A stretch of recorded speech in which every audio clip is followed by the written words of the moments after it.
Ama ben güneşin kızı değilim. Ben bu gri bulutlar ülkesine aitim. Fırtınalar köklerimi besledi. Şiddetli yağmurlar gökkuşakları getirir. Parlak renklerini takip ettim. Ama kuraklıkta bile bu yol izledim. Kimi seveceğimi ben seçmedim. Güllerin savaşı, tutkunun kırmızısı, saflığın beyazı, yapay bir seçim. Sur les orangers du jardin interdit, tu as ramené les fleurs mortes à la vie.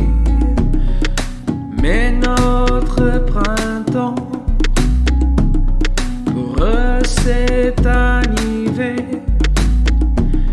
Tes œillets roses ne sont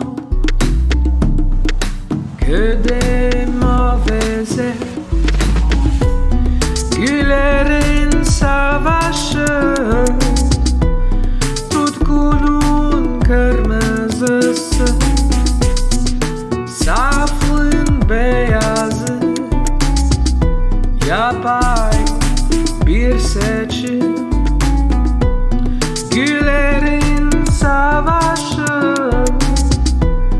hayatın pembesi,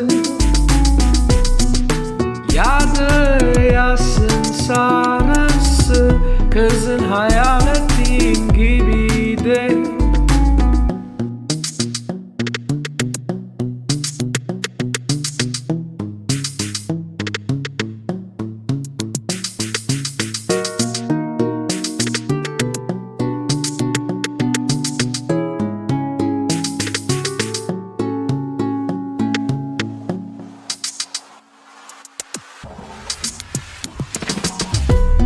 Güllerin savaşı, tutkunun kırmızısı, saflığın beyazı, yapay bir seçim.